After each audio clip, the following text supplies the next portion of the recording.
Hello, and welcome to the evening edition of the Total Woman Summit free virtual workshop series. My name is Sharika Hines, and I am the host and founder of the Total Woman Summit. I am so happy to have you all here with us tonight because we certainly have a treat in store for you. For those of you that are new to the Total Woman Summit experience, the Total Woman Summit was created to empower women through education, connection, and community. So that's why we embarked on this 11-day, 26-speaker, 22-sessions journey to make sure that you had the information that you needed during COVID-19, aka life interrupted. So we've gathered the experts. We're talking about the topics you want to discuss, and so we can't wait to get into it. Today, we're talking about leadership, specifically leading a team during a crisis. And we are so fortunate to have with us, I'm super excited, my good friend, Candace Morgan, who is the managing partner of strategic business for Verizon. Candace, how are you this evening? I'm well. How are you? I'm doing great. We are so excited to have you here with us. Thank you for saying yes. Absolutely. Who can tell you no? Well, people have tried. They failed. So, Candace, tell us a little bit about yourself. Okay. Well, the first thing I want to make note of is that I went and found the very shirt that was on my picture. So we have to give me some props for that.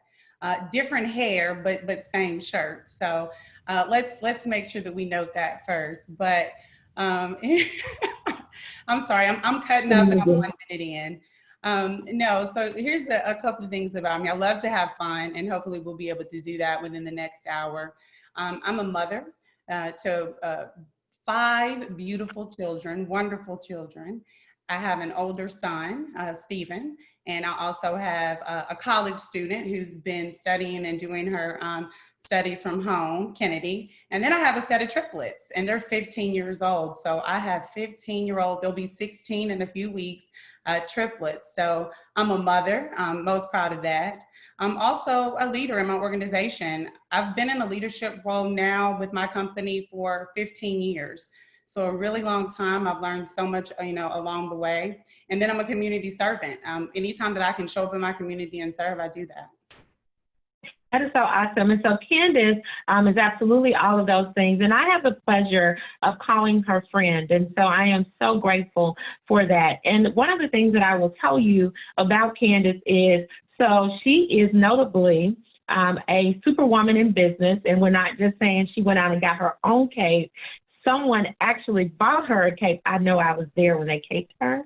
And she was honored and acknowledged as a superwoman in business by one of the region's foremost authorities on business. And so we are super excited to have her here today. And so that's what makes her the right person to be having this conversation about leading a team in crisis. And one of the other things that I find very impressive about Candace, besides the fact that she had 3 babies in one day, is that she is one day getting a cape, and the next day she is volunteering to wash the children's feet at the Samaritan's Feet event that one of our local nonprofits hosts. And so she truly does carry that banner of a servant leader to heart and not just in mouth. And so we appreciate that sort of example of modeling leadership behavior.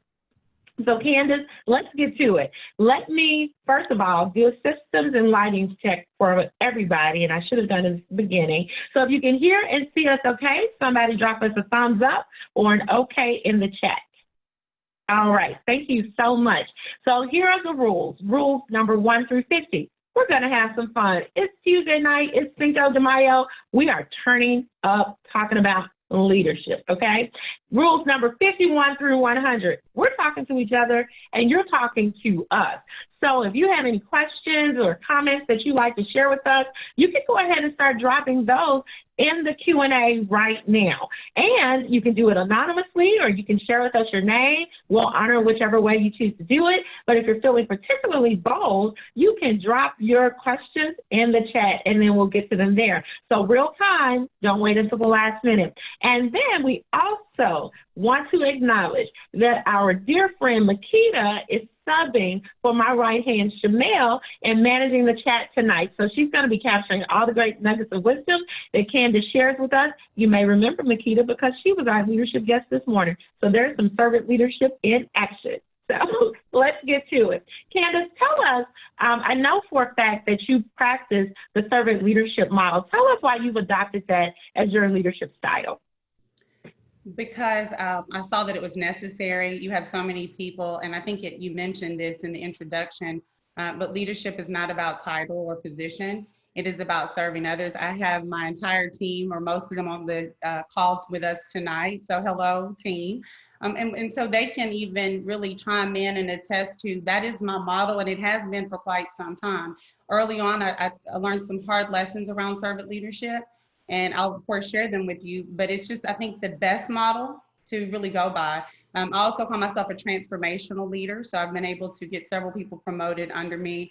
I know that one of the things that over the years that I've seen as far as growth that I've been responsible for, let me kind of explain my role now. So I'm a managing partner for business sales, and my territory stretches from Jackson, Mississippi to Jackson, Tennessee. So I have a team of people in that entire territory. We manage about a $40 million book of business, and I have some phenomenal people working for me, but they're like family. And I think that's where, when you think of service and you think of servant leadership, you know, and I'll share those tips, but that's what it means to me.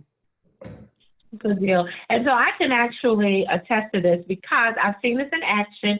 And for me, you all don't know this, but you're about to know it now, is that I don't give passes for people because they're my friends. So you've got to really be a subject matter expert to get on this platform. And that's why Candace was selected. And I have seen her leadership action and style. I've had the pleasure of meeting her team, going to her workplace, and she is absolutely correct. She leads from behind. And so she is the best person to have this conversation. And you mentioned something about being a transformational leader, and I certainly want to get to that.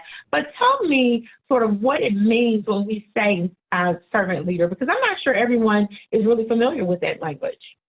Sure. So when you think of transformational leader, I heard this a long time ago, and it's really stuck with me. It said that people will work really hard for a paycheck. And so, you know, people will come in, they'll show up, they'll do their 8 to 5, 9 to 5, whatever.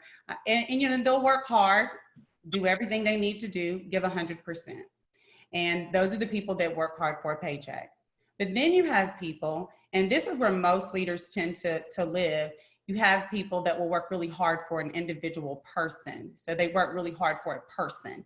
And I think that we get really proud, and we're, you know, you've heard people say, I'll go through a brick wall for this person. And for many years, that was the person that I really aspired to be. I wanted to be the person that, you know, people really looked to when they were in a crisis. They would come to me and they would ask questions, and really just leading the charge.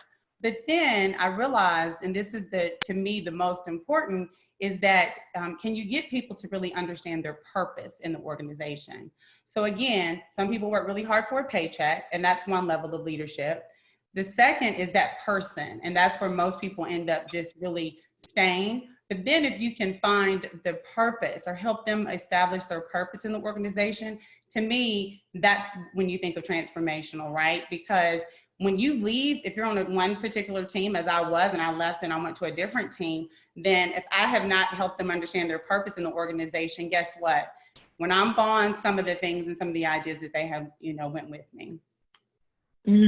That's so good. So that's what transformational leadership looks like, is that she is instilling qualities into people early on. So it's not dependent on her to make sure that they're able to perform. And she does that by identifying their purpose, which is uniquely connected to what we spoke about earlier in our first segment, was role clarity. So tell us a little bit, Candace, about what techniques you use to help people find their purpose in the organization. We've done so many different things. The most recent things that we've been able to do, you heard me mention I love to volunteer. So we've been doing a ton of virtual volunteering, and really understanding through volunteer efforts what your skill sets are for the people. So you have, you know, when you have a team of people, sometimes there may be things that are well-intentioned, but you don't always see it show up in the business, or the skill set just isn't there. what I've been able to do is really establish, okay, this is the skill set that this person has based off of this is what they've chosen to do as far as volunteer work. And so you'll start to see some of your leaders show up. You also have activities. So we've done escape rooms, we've done rock climbing, and then you'll get to see the people, this person thinks in chronological order, or this person is definitely the person that likes to lead from behind, and really allowing their personality to show up. And then lastly, embracing creativity. I think that's so important. So if we're in a staff meeting, I have a staff meeting every Monday at 10:30, been very consistent with that. It's still on the schedule. And even through these times, and really allowing the people to show up in the fullness of who they are. And that's been really interesting because now, with this everything that's going on with the video, we've had children come to the call, and I'm okay with it. It's great. I say that it's the human side of enterprise. It's just something we haven't seen in the past. So what you're able to see when you're really allowing people to be in the fullness of who they are, you get to see their different traits, whether that's creativity, whether it's putting something together on a Google Doc and really just taking over a presentation and really putting that out for the rest of the team, but allowing them to be themselves, I think is super important. And that's something I'm a huge component of. Yeah, you mentioned that, and I know it's something that we certainly promote in our friend circle, because I did mention to you all that she's also my friend, is that we really create space for each other to be our authentic selves. And so you said allowing room for creativity and creativity of self, letting people be themselves. So are you saying that you're not one of those leaders who are trying to make people many versions of you? Because I've seen that certainly in the past. How do you avoid doing that? So you hire people that are different from you. So early on, I wanted a team of people, and when I would go to hire them, I really looked for things that were similar to me, things that I could relate to. But again, evolution of self, I learned you need to surround yourself with people that are nothing like you. And again, as you allow people to be creative, you have to know there's some things that come with that. If you're a perfectionist, or if you're someone that always wants to take over a project, you have to, Emily's on here, and she'll tell you, I know how to delegate well. So I've delegated a thousand things to her. Like, that's one of my favorite things to do. But early on, I wouldn't do it. And so for me, I think that's, you just have to be okay with what's going to come from it. But you don't always need to hire people that are just like you. Hire people that are completely different backgrounds, different skill sets. That's so smart. So let's get into this leading a team in the middle of a pandemic. So tell us a little bit about how your styles have changed. I know for a fact that your team has been working remotely from home. It's business as usual, but it's business as usual done differently. So how is that working from home, working remotely? Tell us a little bit about that. Sure. So we've done so many different things to really keep the team engaged. I will tell you the first thing I mentioned, I have a Monday call with my team. We have not missed that call. We're on video for the call. I think that's important because it's getting everyone up, sticking to their normal routine, getting dressed, and then the first thing that we do is we check on every person. Hey, how's it going? How have you been? What's going on with you? Tell us something that happened over the weekend. We start with an icebreaker. Basically, a couple of things that we've learned is, how have we all changed during this pandemic? Tell me something new that you've learned about yourself. So keeping the routine has been super important. A couple of other things that we've done is we're making sure that we encourage each other to continue to do physical activity. So if it is taking, just an hour out of the day, because what I'm finding is people are actually working a lot longer. And trust me, when I tell you my team already worked, 70 hours a week, I don't want them starting their day at 7. 70 hours. That's I'm exaggerating here, but they work 7 days a week for sure. And because we're mobile employees, right? And so we're accessible to our customers, but so anyways, but what I've encouraged them to do is to take some breaks, whether it's go outside, just keep up with your physical activity. Do what I do with my family is we take a walk every day at 5 o'clock. It's not negotiable. Just a couple of things. And there's been others, but I think that that's the big thing, just keeping that normal routine and keeping them encouraged to stay active. So you said a lot of things, and I really want to unpack that because we all know that just because we're in the middle of a crisis, that business doesn't stop, right? Business has to keep moving, but you have to find new ways to lead people and keep them engaged. And so one of the things that Candace mentioned was that she's keeping the routine, right? So that's helping the team at home sort of stay in rhythm. And then she also mentioned that she's doing the team checks. And we talked a lot about this in our first segment on leadership, was making sure that you're separating the people from the work. There are two different categories. You have to see about the people, and you've got to also make sure that the work is happening. So I love that she said she starts her meetings with the team check. How are you doing? She's making sure everybody's okay, making sure she understands how this virus is impacting them before she gets down to the business of this. And so I can tell you, as someone who does leadership development, who really facilitates around leading high-performing teams, is that you have to separate the people from the work and make sure that you're caring for the people. And then she said team accountability. So that's a lot. Tell us a little bit more about how have you creatively found ways during COVID-19 to make sure that you're checking on your team and to continue to engage with them, but in different ways. So a couple of things that we've done, and again, I mentioned being creative. So one of the things that we've decided to do, and again, this keeps us all engaged, is we've done virtual prospecting. So in our normal routine, we would go out and we would do what we call a buddy blitz, where you would take another person on the team and you would go out and you would prospect into our business customers in the community. Well, we've been doing some virtual prospecting, and we've done that together as a group. And that's been so much fun. But what it also does is it allows for them to really sharpen their skill sets when you think of doing any over the phone selling, because that's our new world and that's the business that we're in. We've also done virtual presentations where we will all get on a call just like this and we'll do presentations, myself included, and then we'll give feedback afterwards. That's not something that we really made time to do before. So that's another thing that keeps them engaged. The other thing I really need to mention, as a leader, we cannot just assume that people are at home with one adequate internet, that people have an office space to work in, or even an environment that allows them to do the same body of work. So when we think about giving people grace, I know at this time, if you're a leader, you really need to pay attention to that. You also need to pay attention as you're doing these, different touch points. Do they sound like themselves? And that's one of the reasons I like to get on camera, because if they don't sound like themselves, I need to see your eyes. I need to see your face and see what's going on with you. And, they know me, I'll pull up at your house. I'm that kind of leader. So yeah. She rides down on people. I will. To check on them. Well, so Candace talked to us a lot about how she's keeping people engaged and excited about the work. And she started telling us early on in our conversation about how she was caring for her team. And that starts with the team checks on the virtual calls. But I know that one of the things that you shared with me is that I've talked to you late in the evening or over on the weekends, and you're just connecting with your team, trying to see how they're doing. Can you talk to us a little bit more about how COVID-19 has sort of expanded the way that you even wrap your arms around your team and care for them during this crisis, and share with us some of the things that you're doing and exceptions you're making for that?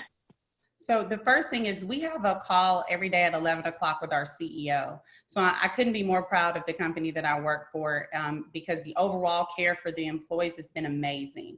So on that call, we discuss everything that's going on new in the company, updates as far as, not just around, the COVID, but also around what we're doing in the community by way of volunteering, and of course, any money that we've donated. So then the team and I will have a call after that to discuss some of those things. And then I make individual calls to each person on my team. I try to do that frequently, or at least shoot them a text, and make sure that, again, we're having just regular conversations about the family. We're not talking about work. I think that's important. I know we're going to do like a weekly where we'll sit in and do an hour lunch break. We're not going to talk about anything work related.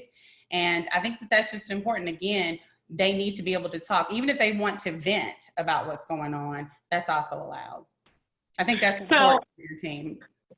Absolutely. So during this crisis, one of the things we really want you all to walk away with, is you're in leadership, is that you have got to allow space for people to react and respond to this crisis. The amount of news that people are consuming, the amount of hospitalizations or deaths that people are hearing about or maybe experiencing in their close circles is not any of our normal. So you've got to allow space for people to react and respond to that and not expect them to be robotic and just keep on going business as usual. So that's a part of her high touch care plan. So it's starting at the top because they're an organization that are doing that right at the CEO level. They're doing how are you doing? How is your family doing? And then making sure that they let the employees know what resources are available to them. So that's another challenge that I would like to make sure that I challenge you all to is make sure that you are educated about the benefits and resources as leaders for your organization. So you can share those with them, not just the medical, dental benefits, particularly the EAP, the employee assistance benefits right now that they can go see someone if their families have been impacted by this. You should have that sort of at your fingertips to share. She also mentioned that she is doing high-touch calling, customized individual calls to check on people, not to ask them the status of their work, checking on them. And I know for a fact, just from knowing her, that I've talked to her on a Sunday, and if one of her employees has a family member sick or somebody's on their way to the hospital, she's on the phone with them. She's on the phone praying with them. If praying is not your thing, letting people know that you care. And the only reason an employee will contact their leader to tell them one of their family members is sick and it's not doing work hours is because they've already established trust and they've established care outside of the work. So that's something that you all can do, absolutely. So Candace, you also mentioned that you're having to make exceptions because it's not like normal you're working from home. You said children are popping in. You guys are seeing sort of those other things. How are you, tell us a little bit about how you've had to make that shift and adjustment for that, and also make other people on the team maybe who have a more structured lifestyle at home where they don't have those distractions, how you help them sort of navigate that path and make those concessions and give grace to other team members that do. So a couple of things I want to mention. We're calling it business as unusual, not business as usual. That's okay. The thing. That's our new term because it's definitely unusual for all of us. We're facing something that none of us have ever faced before. And you know, you said, what am I doing different? I'm really not doing that many things different because I'm a consistent leader. And years ago, when I first was in a leadership role, I was a district manager for Verizon, and I had 10 stores, and I had roughly 155 employees. And I can remember I wanted to do what was important to me, meaning that I wanted to make sure that every single person in my district knew that I cared about them as a person. They were not just an employee number. And so I learned every person's name, and then I took it a step further and I learned the names of their children or their dog, what have you. And the reason that I did that is because I had a leader who I would always tease them right after I had, you know, my triplets, because, you know, my tagline is I had 3 babies in one day. And I've said that for now 15 years. And I've been told that it's expired, but it's not expired because I had them. And so that's my tagline. You know, when you think you're having a tough day, just remember I had 3 babies in one day. But going back, one of the things that I asked of my leader at the time, he would always say, how are the kids? And I would say, they're good. And then he would walk off. And I said to him one day, I said, hey, he said, what? I said, do you know my kids' name? Do you know my children's names? And he said, no. I said, well, it would be important to me if you learned them. I said, because let me tell you something. I said, I was at a Verizon in the middle of the night after a store break-in. And I almost contemplated leaving the company altogether. And this was years ago. This was 15 years ago. I said, I almost contemplated leaving the company altogether because for the reason I was like, I'm here at the time my husband worked at night. I'm here in the middle of the night with my small babies. But what kept me there was our president at the time walked in and he said, Candace, how are you? And how are those triplets? And that just meant everything to me. As an employee, because he saw me as more than just a number. And so I made it when I tell you my effort, and everybody can vouch for me on this, I would learn something about each person, what was important to them. So again, what their why was, what motivated them. I also knew their triggers. as individuals. And that was a lot of work on my part. So again, bringing it full circle, now that I have a smaller team, I have a larger book of business, but a smaller team as far as just overall employees, that's something that I just did. So I can tell you anything, probably too much, about any person on my team. Now, that doesn't mean that we hang out, you know, and on Saturday nights. That has nothing to do with it. And I think a lot of leaders, they don't understand that balance. But again, what was important to me is that whoever was leading me understood my why. And so I made it an effort to do the same for my team. So again, that's something that I've done for years. I know that was a lot of information, but hopefully that answered your question. No, absolutely it does. And we appreciate your willingness to share your own personal experiences. It just adds a certain richness and depth to the conversation. So I think that's a perfect segue for us to answer 2 questions. You up for that? Sure. Okay, so one of our questions says, how did you, as a leader, make the decision to move your team to work remotely? And as a leader, were you challenged to make that decision?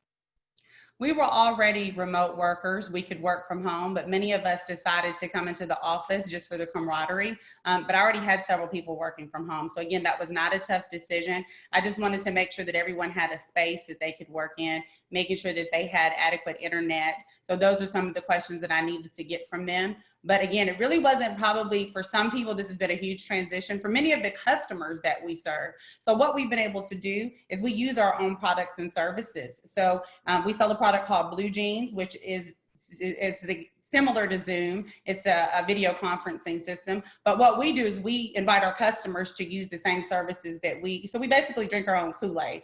And we can, I have an iPad right here. I can present from my iPad. So we show them we're using the products that we've been using to make us remote workers, and you can do the same for your business and organization. We do voice over IP, so there's countless things that we've already had in place, and we talk to our customers about why this is so important. Now, one of the things that is new to us, as far as the conversation, is we're having to talk to customers more about security. And that's been a big transition for so many businesses, because now you're working from your home and you're a lot more compromised. So our conversation has shifted there, but overall we've been working from home and really using our own products for quite some time. Yeah, and I think, and that's great to know. So if you guys need any of those solutions, certainly you can contact Candace, and you can just go through our chat thread to find the information to reach out to her for any of those solutions. But I think sort of you guys have the flexibility and freedom to work remotely. I think more of maybe what our listener was asking, sort of when you had to make the decision that coming into the office wasn't an option as it relates to COVID-19. How did you come to that conclusion, or was that a difficult decision for you to have to make? So, and again, I operate in complete transparency. That was not my decision. That was the decision that Verizon made for us. They told us, as of this date, we can no longer have people in the office. Now, with that being said, I had a few people that they wanted to continue to come into the office. So I had to just explain to them that, here are the reasons. And again, this is for you, and this is for your protection. And again, I'll be right here with you every step of the way. And that's why we need making sure, because I have some people that it's just them at home. So making sure that I'm on video with them, a lot more frequently, because they needed to come into the office. But it wasn't my decision. We were told, at the same time we closed all of our locations, we can't go into the office anymore. So I hope that answered your question. So here's another question. Can you share with us what resources you lean on to help shape how you stay ready and agile in an environment that is changing by the hour? That's an easy one. So I have a great tribe. I have such strong friends who I consider to be sisters. One of the things that I would like to mention too, I'm a podcaster. So that's my passion project. I have daughters, so I love for me and my co-host, Dr. Angela Anderson, who also did a session with you. When we record, it's my time to really, and it's not just about leaning on her, but I never walk away from a conversation with her where I'm not gaining something. She's even come in and spoke to my team. Sometimes, the message just can't come from me. So she's come in and really taking them through a day, a workshop, very similar to what she did last week about talking about, you don't always have to be the person in the front, the person leading. That was a lesson that I had to learn. So I have countless people in my life that I lean on, my circle, just surrounding myself with people, even within our organization. I have my peers, many of them, Arkansas, Houston, they're located in different places, but they always answer the phone. I think it's so important as a leader, how you get that title, because even though you like to tease me and say I'm the world's manager, managing people and leading people are two totally different things. No, leading and managing are two different things. Both of them are necessary, but leadership is influence, nothing more, nothing less. That's John Maxwell. I'll say that again, leadership is influence, nothing more, nothing less. You cannot mandate it, you cannot force it. And so for me, I think just making sure that the people that I'm surrounding myself with, so if it's my peers who pick up the phone every time, or if it's my sister tribe, is super important, because what they do when they pour into me, they allow me to go out and be the best leader for my team. And I don't know if they realize it, but I try to tell them thank you often. That's so good. That is so good. And she's right. Leading people and managing people, two totally different things. Both sometimes are necessary. You do hope that the latter isn't necessary often. So, yeah, because nobody wants to be doing that all the time. So let's see. We have another question. Let me see.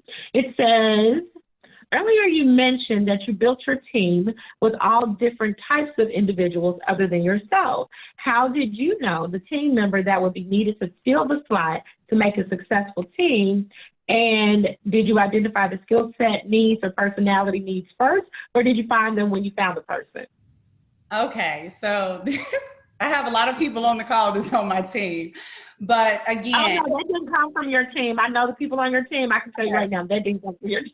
So that's a great question. And let's see, let me think for a second. You said, did I find the skill set for, what did you say? What was the question again? So they wanted to just learn more about, you mentioned that you hire people that are different from you. Did you identify the skill sets and personalities that were needed first to complement the team, or did you know it when you found it? Absolutely. So two things. The first thing is I'm a very prayerful leader. I'm a praying leader, and I have the power of discernment. And so I have just been blessed when I hire people. I actually pray before I interview people, believe it or not. And I don't know if that may not be a practice for everyone, but it has not led me wrong in all of these years. And so that's the first thing, is that I really do feel like that's a gift. I have the power of discernment. So within just a few minutes, I'll know if I'm, going to be able to hire this person and if they're a good fit for the team. That's something else that's important. As you already have a team in place, you have to make sure that you have the right people. But as far as personality and skill sets, something I heard a long time ago is that you can't send a duck to eagle school. And sometimes we really try to force people into roles that's not what they need to be doing.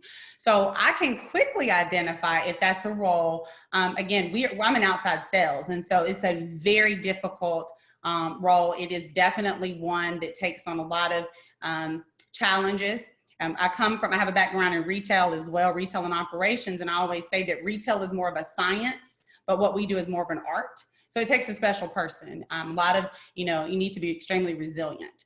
So again, for me, I think I identify the skill sets, but I also know that attitude is everything, and you can teach the skills, but I have to make sure that I have a person that's coming on my team that has the right attitude.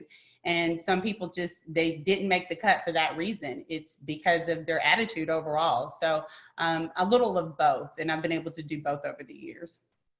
That's so good. I hope we answered your question. Okay, so Candace, I'd like to ask a question because this came up earlier, and I'm sure the listening audience wants to know. So we know that it's business not as usual or business unusual, and that you all, however, usually always work remotely. But it's different when you're used to being together and feeding on the energy of one another. How are you managing the business of productivity by motivating and encouraging your team remotely? Again, I mentioned early on, I have a great team, but we're doing things like we're doing tonight. I asked them to join for several reasons. One is hopefully they'll be able to gain something, but also to give me feedback as a leader, to keep me honest. Was there something that I missed? Was there something, that I didn't cover? How did I present? How was my lighting? Everything that I critique them on, I love to get feedback and say, tell me how I did. What can I do to be better? How can I serve better? Did I make you proud as a leader? So for me, what I've been able to really see is a spike in productivity. Now, a lot of that has to do with, the fact that the business that we're in, we're needing to, we're helping people, become more, I look at it all the time. They're a lot more agile than they were before, so many businesses. So that's one of the things, is just getting that real-time feedback. The other thing that we do is we have a Hangouts group. It's like a group me, a Google Hangouts, where we give real-time shout outs. So if someone has a win, we're shouting them out immediately. We wake up to, a text thread of good morning, let's get it. And we're probably doing that. The frequency in that has increased simply because, again, we're trying to keep the production up. So if someone has a win, we celebrate it. Recently I had a person on my team where she got a customer because she answered the phone at 10:30, again, 70 hours. I'm not playing when I tell you, I have the best team in the business, hands down. And she took a customer's call who needed to run his business. Of course, you have to understand, we don't sleep, that's our thing. We work 24/7. Well, anyway, she answered a phone call at 10:45 at night. Well, she woke up to a letter that had been sent to the CEO from that customer on how magnificent she is, and she is that person. So we celebrated that. I called her, I sent it to my leadership team. So doing things like that, I think the frequency of it needs to be increased though. That's so good. So here's something that you have to remember that works when you guys are dispersed as a team and working business unusual, or if you're working business as usual, is that real-time shout-outs, really giving people real-time celebrations. You don't have to work for those annual touch points or those quarterly touch points for reviews. People appreciate real-time feedback, and be specific when you call it out. Be authentic and be specific, and then elevate the wins of your team to senior leadership, to your leadership. Make sure that you're shouting them out, because it's like a snowball. It rolls downhill. More and more people chime in and encourage them. Then she said she's increased the frequency of the touch and connection, because people need that human connection, particularly when we are working in situations and scenarios where we are working remotely and isolated, and you're used to having that sort of high touch. You can motivate your team by creating a text thread. You don't have to lead it. You can start it off, and then people will jump on the bandwagon, and folks start saying good morning or doing midday checks, and high-fiving each other, or giving shout outs to their other teammates. So you model that behavior. Then she said something, but I want to add just a little bit of clarity on it, is that she said they work 24/7. They don't, in fact, because we believe in harmony, right? We believe in balance. They are available 24/7. They do sleep, they do eat, they do rest, and they do take care of their families. Do not at us.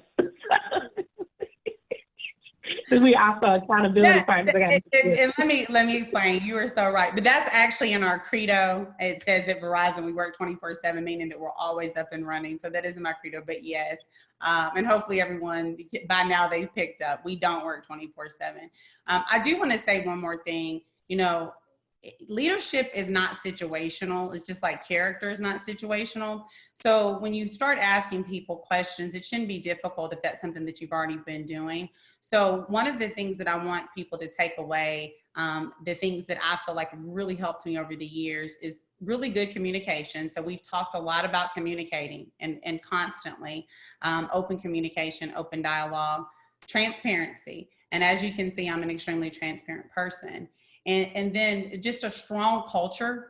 I think that's the thing that really, if you think about my team, is that I'm most proud of, is that we have an extremely strong culture. So no, we don't work 24/7. That's just part of our credo. We definitely spend time with our families. But with that being said, we are available and we show up for one another the same way we show up for our customers. And I think that goes back to culture as well. That is so amazing, and you're right. It is very important that you establish a culture on your team. As we all know, there are cultures and then there are subcultures. So organizationally, there's a culture, but then you also need to create a culture that reinforces the organizational culture, unless the organizational culture is toxic, in which case you can create an insulating subculture that is not toxic. And so that's a leadership responsibility. So it's something that you all can certainly take and make sure that you develop on your team if you're not doing that. And if you are doing it, good job and kudos to you. So let's take a couple of more questions. Let's see.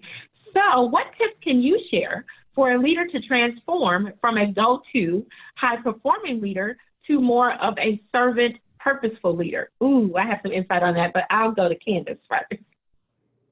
You know, I think a couple of things, and I mentioned it early on in my career, I was in the weeds a lot more and really didn't allow other people to shine and flourish just because I wanted to, you know, take control of the project and put my hands on it.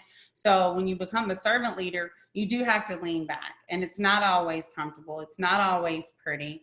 And you practice and model the behavior for your team, especially if you have leaders that lead people under you. Then you say, hey, listen, we have to really allow this person to show up. And it may not be identical to what we thought it would be. But again, you know, that's something that's part of the process. So that's one thing. The other thing is service and doing things as a team. So I mentioned we've done virtual volunteering, but we've also done it as a group. That just, it's a game changer when you get with, you know, with your team and you guys go out into the community and you show up in different ways. And what I've seen is that really turns them into they become service leaders if they're not already a servant leader, just based off of modeling the behavior. But it takes time, and you have to really figure out what type of leader you are. I don't know that there's one size fits all, and but that's what's worked for me. That's so good. And if I can just add to that, because I may have mentioned that I actually do leadership development as a part of the work that I do in my management consulting business. And so Candace is absolutely correct, right? You don't have to be either or. You can actually be a sort of hybrid version of all of these leadership styles by extracting the parts that work the most for you. Because what we ultimately want for you is for you to show up authentically as yourself as a leader. So servant leader, you can be a transformational leader, you can be all of those things. So you can be a teacher leader, you can be all of those things wrapped into one. You just have to find what works for you and not do it because someone told you should, right? You should do it because you actually agree and identify with those values that are identified and those characteristics or character traits of that type of leadership style, and that you feel comfortable and authentic executing on those things. And it is only then you'll be able to truly leverage them and show up in the right way. So we hope we've answered your question. And then secondly, we have a question. What has been your favorite leadership book of 2020 that you can leave with us? I have two books. My all-time favorite leadership book is The 21 Irrefutable Laws by John Maxwell. I refer back to that book all the time. So The 21 Irrefutable Laws of Leadership is my favorite. One that I recently, I read it when it first came out, and but I've looked back on it, is Leaders Eat Last by Simon Sinek, I think is his last name.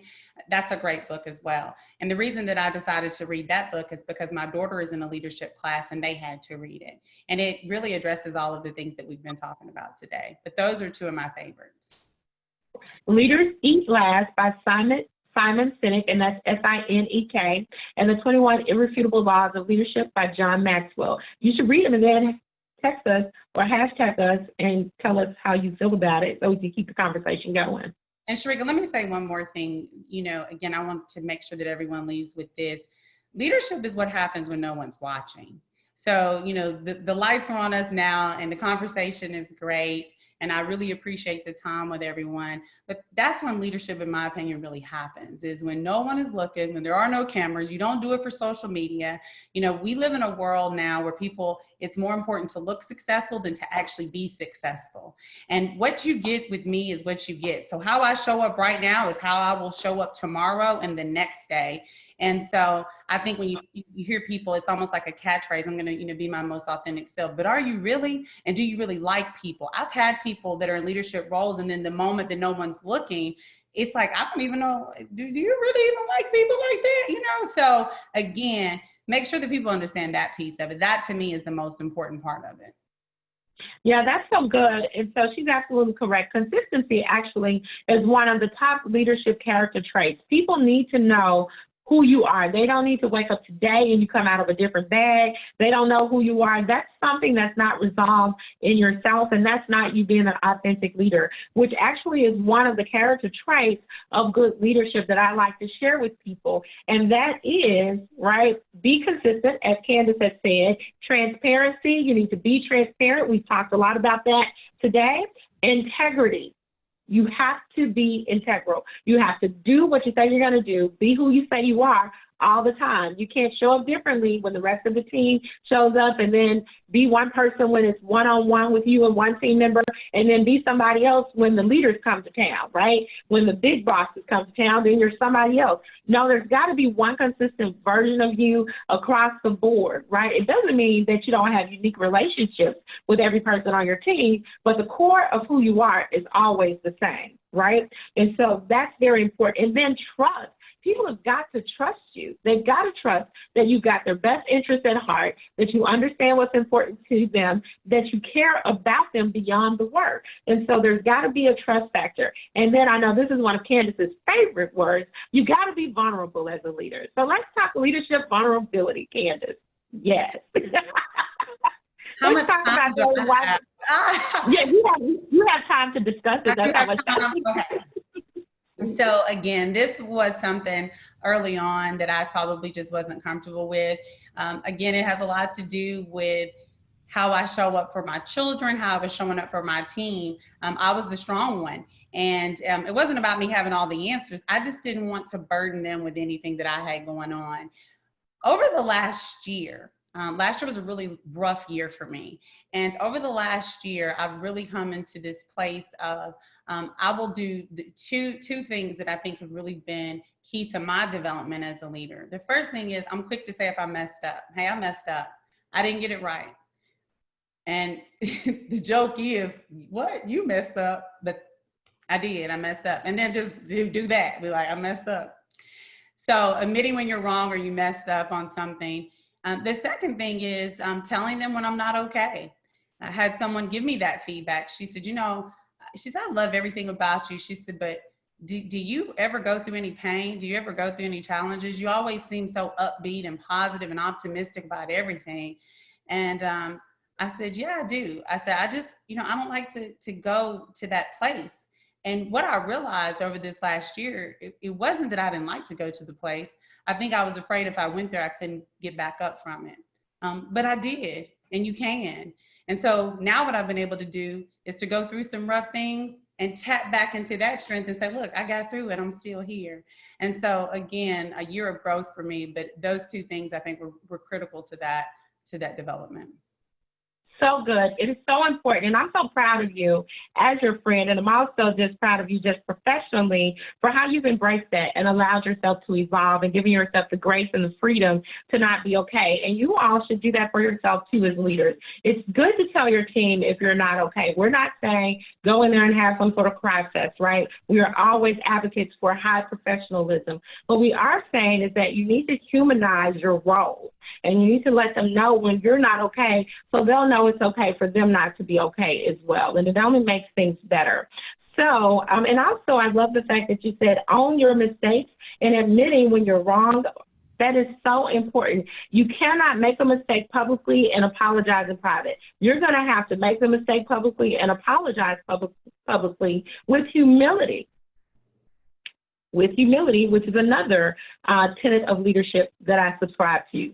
Humble leadership, not false humility, true humility, right? And that is a part of servant leadership, is putting the team first, the needs of the team above your own needs. And so these are things that translate well in corporate America and in professional environments, but Candace and I both can tell you that these things also translate well into your personal life, right, Candace? For sure. Yeah, so let's answer a question, and I'll go ahead and tell you this is one of your friends, Dr. Henry. She says it's time to divulge some secrets. So when interviewing a prospective team member, what type of reciprocal questions by the interviewee impress you the most as a leader? I have two. They're my go-to. So one is what type of superhero would you be? That's always interesting to hear that. And then this question, it reveals so much. I will ask people, so tell me something personally or professionally that you're working on to get better at. Talk to me about that opportunity. And for whatever reason, people always go to the personal. And you learn so much about people in that 5 minutes that you probably didn't gain in 45 minutes. So again, that's worked for me. But now that the secret's out, I'm going to have to come up with a new one. Thanks, Tangi. Thanks, Dr. Henry. Don't worry. You can ask me. I can help you come up with I have great interview questions, y'all. I'm a human resources person. That's really who I am. So yeah, ask me some questions. I got some for you. So now here's another question. It says, in this Me Too culture, how do you insulate the women on your team without compromising their ability for growth within the company? So we have so many programs that I just cannot take, any credit for that Verizon has done. One of the programs that we have, it's Women of Wireless. We've recently changed the name to Women of the World, where they bring in women through an application process. And I've been part of the core team since its inception, where we bring in women and we discuss things like having a real quality resume or CV. We discuss things like the barriers to keep women from asking for a raise. There's countless things that we go through over an 8-month period. So that's been one thing, and I've encouraged people on my team to participate. Now, I'm unique because I have the only all-female team. So I have 2 different teams, but I have a senior manager and she has 5 team members that are all female and they're all rock stars. So any opportunity that I have to really highlight them, I've been able to do so. So I'm blessed because I haven't had to go through any real struggles with them, but I make sure that at any point that I can highlight their strengths, send them to the programs, and I'm always telling them about different trainings that they can go through. So that's definitely worked for me in that team.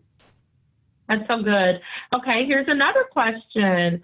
Does using leadership styles like servant leadership and transformational leadership make it easier to have hard conversations, for example, layoffs and addressing poor performance? Yeah, so I'll give you an example. That's another great question.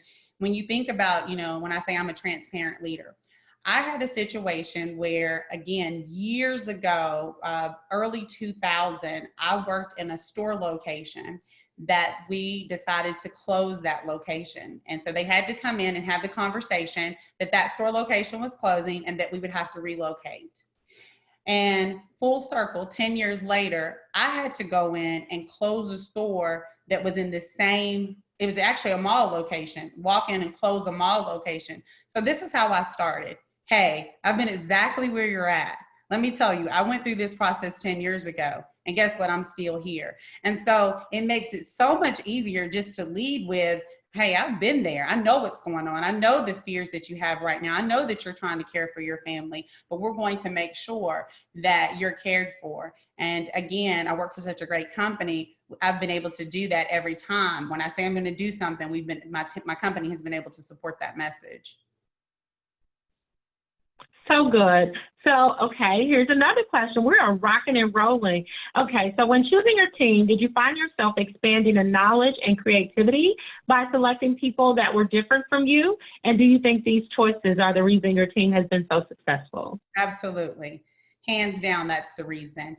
We do have some similarities that we've been able to find along the way, but I have a team of people that you think about skill sets, everything from I have a referee on my team.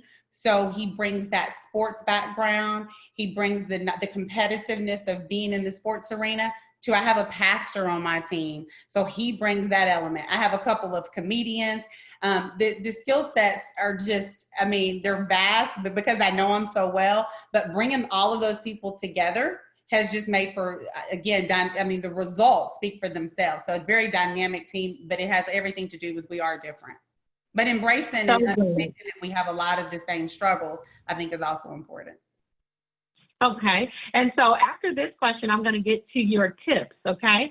So This is the second part of that first question. It says, so what questions, give us 1 or 2 questions that you have been asked by an interviewee that really impressed you? I'm always impressed by people that are mindful of the person that's leading them. They will not just work for anyone. So you actually, when they start asking you questions and they've done research not only on the company, so I mentioned our credo earlier, have they read the credo? Have they gone through and really understand the company that they're coming to work for and some of the things that we stand for and some of the pillars that are important to us? They understand me. They've been on my LinkedIn profile and they've asked me questions. And so what that tells me is this person really, they're mindful of who, they're not going to just work for anyone. So I have to really show up and be a great leader for them. And so those are the questions that impress me the most, the people that have done their research and they make it very clear that, this is an option for me to come on your team. I bring this much to your team and, you'll be lucky to have me. So I'm actually impressed by that. Yeah, so that's so good. And one of the questions that impresses me when people ask me this question is, who's on my success team? And that question for me, and it's one of the questions that I like to ask too, but I always encourage people to ask this question: who's on my success team? That basically means, who are the people that are assigned to me to make sure that I'm going to be successful in my onboarding period? You need someone that's going to be responsible for your culture integration. You need someone that's going to be responsible for your process and policy integration. And then you need someone, who's just going to be your buddy and your partner. So that's a really good question, because you want those people committed. Oh, and then you want someone who is your engagement partner, someone who's going to make sure that you're engaged and connected in the right places. And people don't ask that question. They get so excited and they want to rush to the money and the benefits. You got to make sure it's a team that's dedicated and committed to making sure you're successful. And people that have sponsors, people that will speak on their behalf. So if I've received a letter or a phone call on someone that I respect in our business, that goes a long way as well. So I think making sure that people understand that you not only need mentors, but you need sponsors. Absolutely. And can you tell us very briefly, Candace, what's the difference between the two? Because I hear those terms always used interchangeably and incorrectly. So a mentor is someone that you go to, and again, it can happen organically, or they can be someone that's assigned to you. And they're the people that you go to and really get feedback from, run ideas by before you go into the interview. A sponsor is someone, a leader in the organization that's respected, that would speak on your behalf. These are the people that speak up when you're not in the room. These are the people that will put you out there for projects, for job openings. Those are the people. I'm a sponsor for many people, but I'm also a mentor. So two totally different things. And it's super important that you have people that will speak up on your behalf. Because people are talking when you're not in the room, but it's just a matter of what are they saying. People are talking when you're not in the room. It's just about what they're saying. And so this has been such an amazing conversation. Don't log off yet. We have some very important things to say in our closing. But Candace, I just want to give you an opportunity. You mentioned when we started that you had some tips you wanted to give to folks. Do you want to give them to them now, or have we already covered them? We've covered most of them. The last thing that I will say is don't take yourself too serious. Keep it fun. Bring some fun, some lightheartedness to it right now, especially in these difficult times. I've already talked about giving your team grace and meet people where they are and what they need. I think is so important. And then continue to seek feedback to become better. Push yourself to do things that you're not comfortable with doing. And those are things that I think, if you look back over the course of your career, the things that stand out the most to me. And continue to really embrace a strong culture. And how you do that is through some of the things that we've talked about today, but then make it your own. Don't measure yourself by someone else's yardstick. Be the best person that you can be. Make it your own. What does it look like for you? What's your vision for your team? So that, again, thank you. This has been so much fun. And hopefully, people have been able to take some really good information and go back and apply it. I sure hope so. This has been a master class on leadership. So, and Dr. Henry said she would love some one-on-one leadership training. Send her the invoice. I certainly will. Send me your email address, I certainly will. And Candace will send you an invoice too. No, we appreciate you all. So we need a favor from you, right? We need three things. Number one, I want to let you all know that Candace is not just a superwoman in business, and she's not just out here having 3 babies in one day and leading a team of amazing professionals and serving in our community. Candace mentioned earlier that she's also a podcaster, and her and her good friend and sister, Dr. Angela Anderson, have a podcast called Just Be Real Sis. So I need you all to do me a favor. I need you to go to Just Be Real Sis on Instagram and like their page. Then we need you to go to your favorite podcast platform. It could be Spotify, it could be iTunes, Apple? We're on all of them. On all of them, and we need you to subscribe and like. And then if you hear something you like, make sure that you post and tell them about it and tag them in it. So do those 2 things for us for sure, and make sure that you share with friends. And then also we need you to follow them and make sure you communicate with them. And then if you're not signed up for the Summit newsletter and you think this has been amazing, we have 11 days, 26 speakers, 22 sessions of conversation, and I'm going to be doing recaps when this is all over. So if you missed one, you don't need to have the fear of missing out because we got you. And only if you're following us on Instagram at Total Woman Summit and at Sharika Hines, and Makita will drop those spellings for you in chat. That's at Total Woman Summit and at Sharika Hines. And you should be going to TotalWomanSummit.com to sign up for the newsletter. You definitely want to get involved there and get engaged so you can stay in the know, because we've got 23 hours of content from this master series that you're going to want to get.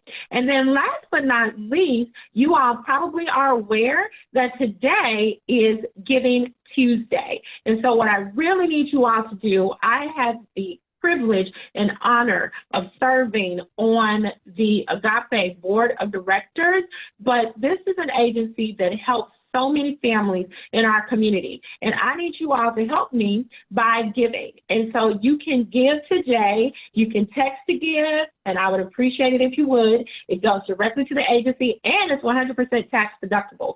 So text your gift to Agape. You can use the information that I just put in the chat to text your gift to them. And if you have any questions about that, feel free to let me know. But let's see. Yep, I just put it in the chat, and your donation will be matched up to $50,000. We heard today from one of our anonymous donors that they are going to match our gifts up to $50,000. So it's really important. You can text your gift to Agape, AGAPE 2020 to 41444, and I would appreciate that. And then when this is over, you're going to get a pop-up screen that has a survey in it, so you can give us your feedback about tonight's discussion. We would love to hear it. As Candace mentioned, she loves the gift of feedback. I love the gift of feedback. We hope that you'll take 2 minutes, literally 2 minutes, to fill out this survey to give us your feedback and let us know how this session impacted you. And if it was really great, post about it, tag both of us on it. We'd appreciate it. So it looks like we are out of time, but let me see. Yep. Awesome. Okay. Well, thank you all so much for having us. Candace, thank you again for the gift that is you and all of your wisdom and nuggets. Thank you for joining us. Thank you all. Have a lovely evening, and we will see you tomorrow as we talk about mommying during the COVID-19. All right. We'll talk soon. Bye. Bye. Have a good evening.